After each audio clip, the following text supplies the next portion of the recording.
নমস্কার, দেখছেন সময় কলকাতা। আর এই মুহূর্তে সময় নিউজ নিয়ে সঙ্গে রয়েছি আমি দীপানিতা।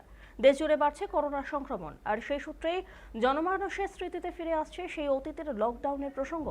এমন পরিস্থিতিতে সোমবার নবান্নে প্রস্তুতি বৈঠক সেরে নিলেন মুখ্যমন্ত্রী মমতা বন্দ্যোপাধ্যায়। আর তারপরে নবান্নের সাংবাদিক বৈঠক থেকে রাজ্যবাসীকে আশ্বস্ত করেন মমতা বন্দ্যোপাধ্যায়। তাঁর বার্তা, আতঙ্কের কিছুই নেই, প্যান্ডেমিক আর হবে না, কিন্তু সতর্ক থাকতে হবে। আতঙ্কিত হওয়ার কারণ নেই, ভয় পাবেন না, যে কোনো পরিস্থিতির মোকাবিলা করতে প্রস্তুত রয়েছে রাজ্য সরকার।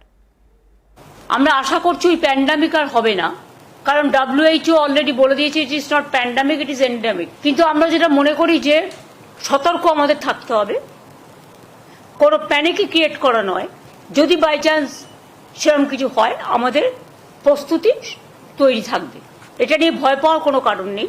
কিছু কিছু ক্ষেত্রে যাদের কোমরবিডিটিস আছে, যাদের লাংসের প্রবলেম আছে, চেস্টের প্রবলেম আছে, হার্টের প্রবলেম আছে, বা অন্যান্য নানা রকম প্রবলেম থাকতে পারে, এবং sometimes ageing is also the factor. সর্দি কাশি হলেও আমরা ভাবি, সর্দি কাশি হলেও একটা বুকে কফ জমে থাকলে শ্বাসকষ্ট হয়, যার জন্য নেবুলাইজার করা হয়, করে ওটাকে ক্লিয়ার করা হয়। তারা ডাক্তার দেখান, ট্রিটমেন্ট করুন। সরকার আপনাদের সাথে সবসময় ছিল, আছে, থাকবে। কিন্তু এখনই আমরা এই ব্যাপারে কোনো সিদ্ধান্ত নিচ্ছি না, তার কারণ সেই সিচুয়েশন তৈরি এখনো হয়নি। কোভিড নিয়ে এখনই আতঙ্কিত হওয়ার কোনো কারণ নেই, প্যানিকি হওয়ারও কোনো কারণ নেই। স্বাভাবিক অবস্থাই বজায় থাকবে, তবে সতর্কতা অবলম্বন করার জন্য যার যেটুকু করার সেটা তাদের নিজেদের মধ্যেই রাখবে।